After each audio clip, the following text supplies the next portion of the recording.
আজকে জানা দেব আপনাদের ফটকিবাড়ি বাজারে শুকনো মরিচের কত করে কিনলাম, কত করে কি করলাম। আজকে আমি মরিচ কিনিনি, আজকে আসলাম হাটে, বৃষ্টির কারণে আজকে মরিচ কিনিনি।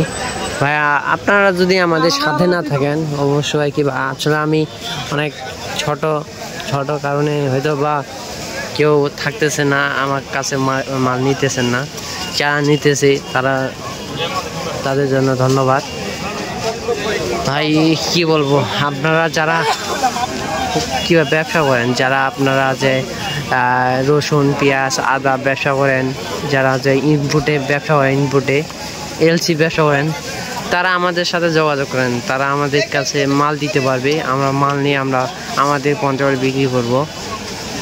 ভাইয়া অনেক আশা যে বড় ব্যবসায়ী হব, কিন্তু ছোট বলে বড় ব্যবসায়ী কী পাবো আপনারা যদি সাপোর্ট না দেন।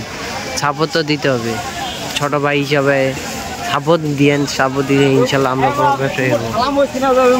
আমরা কোনো আগে পেমেন্ট নিতেছি না, পেমেন্ট নেওয়া হয় আপনাকে ছবি তুলে দেওয়া হবে কন্ডিশনের কিংবা স্লিপে, তারপর আপনারা আমাদেরকে পেমেন্ট করবেন, ঠিক আছে।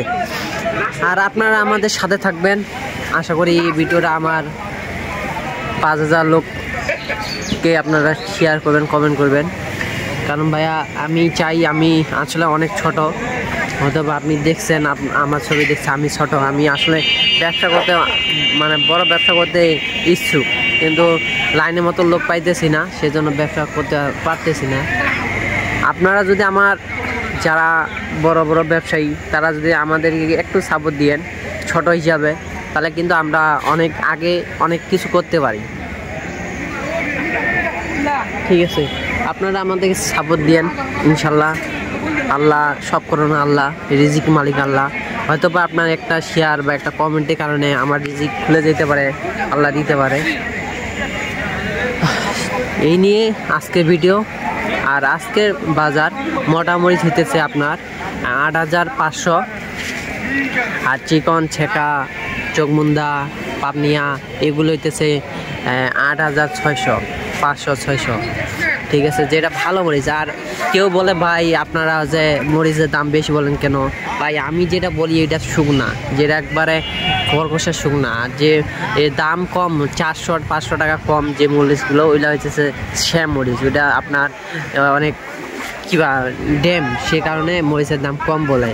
আপনাদেরকে যা বলি আমরা ভাই ইনশাল্লাহ আল্লাহকে বিশ্বাস করে আমরা সত্য কথা বলি, আমরা কোনো মিথ্যা কথা বলি না আমাদের চ্যানেলে। ইনশাল্লাহ সবাই ভালো থাকিয়েন, সুস্থ থাকিয়েন। আসসালামু আলাইকুম।